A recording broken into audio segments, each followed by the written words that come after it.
ഇപ്പോൾ കേരളത്തിൽ നിന്ന് യൂറോപ്പിലേക്ക് ജോലി തേടിപ്പോകുന്ന യുവാക്കളുടെ എണ്ണം വളരെ വേഗത്തിൽ വർദ്ധിച്ചുകൊണ്ടിരിക്കുകയാണ്. ഒരു സമയം ഗൾഫായിരുന്നു പ്രധാന ലക്ഷ്യം. ഇന്ന് ആ സ്വപ്നം യൂറോപ്പിലേക്ക് മാറുകയാണ്. എന്തുകൊണ്ടാണ് ഈ മാറ്റം സംഭവിക്കുന്നത്? ഇത് കേരളത്തിന്റെ ഭാവിയെ എങ്ങനെ ബാധിക്കും? ഇത് നമുക്ക് ആഴത്തിൽ മനസ്സിലാക്കാം. ആദ്യമായി പറയേണ്ട കാര്യം തൊഴിലവസരങ്ങൾ. കേരളം ഉയർന്ന വിദ്യാഭ്യാസ നിലവാരമുള്ള സംസ്ഥാനമാണ്. ഓരോ വർഷവും ആയിരക്കണക്കിന് എഞ്ചിനീയർമാർ, നഴ്സുമാർ, ഇൻഫർമേഷൻ ടെക്നോളജി പ്രൊഫഷണലുകൾ, ബിരുദധാരികൾ പുറത്തിറങ്ങുന്നു. പക്ഷെ ഒരു വലിയ ചോദ്യമുണ്ട്: ഈ കഴിവുകൾക്ക് തക്കതായ ജോലി ഇവിടെയുണ്ടോ? പലർക്കും അവരുടെ യോഗ്യതയ്ക്ക് അനുയോജ്യമായ ശമ്പളവും കരിയർ വളർച്ചയും ലഭിക്കുന്നില്ല.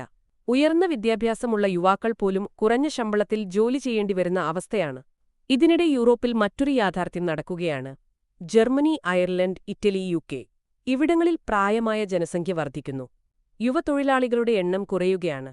ആരോഗ്യരംഗം, ഇൻഫർമേഷൻ ടെക്നോളജി മേഖല, നിർമ്മാണം, ഹോസ്പിറ്റാലിറ്റി, മെഷീനറി മേഖലകൾ ഇവിടങ്ങളിൽ വലിയ തൊഴിലാളി ക്ഷാമമാണ്.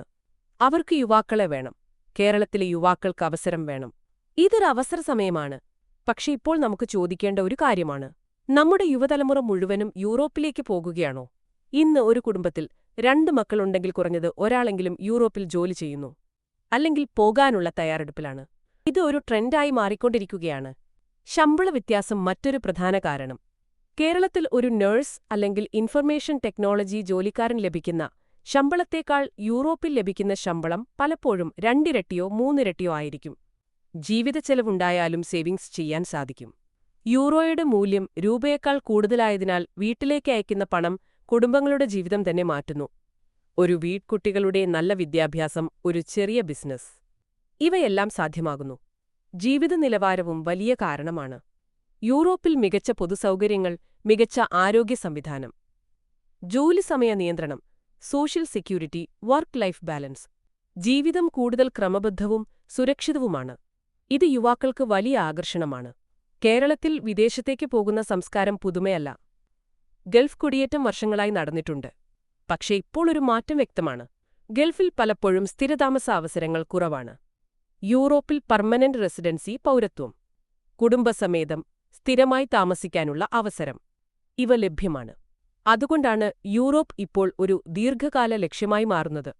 ഇത് കേരളത്തെ എങ്ങനെ ബാധിക്കും? ആദ്യം നല്ല വശം: റിമിറ്റൻസ് വർദ്ധിക്കും. വിദേശത്തുനിന്നുള്ള പണം കേരളത്തിന്റെ സമ്പദ്വ്യവസ്ഥയ്ക്ക് വലിയ പിന്തുണ നൽകും. വീടുകൾ പണിയും, ബിസിനസ്സുകൾ തുടങ്ങും. വിദ്യാഭ്യാസ നിക്ഷേപം വർദ്ധിക്കും. സാമ്പത്തികമായി കുടുംബങ്ങൾ ശക്തരാകും. പക്ഷേ വെല്ലുവിളികളുമുണ്ട്. കേരളം ബ്രെയിൻ ഡ്രെയിൻ നേരിടാൻ സാധ്യതയുണ്ട്. കഴിവുള്ള നഴ്സുമാർ, ഇൻഫർമേഷൻ ടെക്നോളജി പ്രൊഫഷണലുകൾ, എഞ്ചിനീയർമാർ വളരെ വലിയ തോതിൽ പുറത്തേക്ക് പോകുമ്പോൾ ഇവിടെ കഴിവുള്ള തൊഴിലാളികളുടെ കുറവുണ്ടാകും. നമ്മുടെ ഗ്രാമങ്ങൾ, നമ്മുടെ പട്ടണങ്ങൾ യുവാക്കളില്ലാതെ മാറുന്ന സാഹചര്യമുണ്ടാകാം. യുവജനങ്ങൾ പുറത്തേക്ക് പോകുന്നതോടെ കേരളത്തിൽ പ്രായമായ ജനസംഖ്യയുടെ അനുപാതം കൂടും. ഇത് ആരോഗ്യരംഗത്തും സാമൂഹ്യ സംവിധാനങ്ങളിലും സമ്മർദ്ദം സൃഷ്ടിക്കും. കുടുംബജീവിതത്തിലും മാറ്റമുണ്ടാകും. മാതാപിതാക്കൾ ഇവിടെ. മക്കൾ യൂറോപ്പിൽ. ദൂരം സാമ്പത്തികമായി നേട്ടം നൽകുമ്പോഴും മാനസികമായി ചിലപ്പോൾ വലിയ വെല്ലുവിളികൾ സൃഷ്ടിക്കും. അപ്പോൾ ഭാവി എന്താണ്? അടുത്ത 5 മുതൽ 10 വർഷം വരെ യൂറോപ്പിലേക്കുള്ള കുടിയേറ്റം തുടരുമെന്നതാണ് സാധ്യത. യൂറോപ്പിൽ തൊഴിലാളി ആവശ്യകത ഇപ്പോഴും ഉയർന്ന നിലയിലാണ്.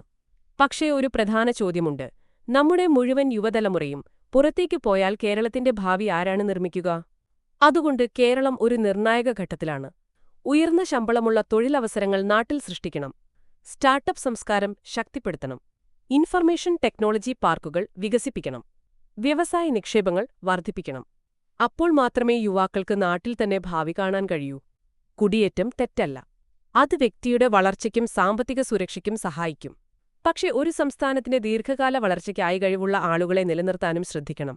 സംഗ്രഹിച്ചു പറഞ്ഞാൽ മികച്ച ശമ്പളം, കരിയർ വളർച്ച, ജീവിത നിലവാരം, സ്ഥിരതാമസ സാധ്യത ഇവയാണ് കേരളക്കാർ യൂറോപ്പിലേക്ക് പോകാനുള്ള പ്രധാന കാരണങ്ങൾ.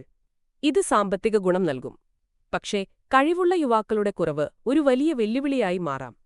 കേരളത്തിന്റെ ഭാവി നമ്മുടെ യുവതലമുറയുടെ തീരുമാനങ്ങളിലാണ്.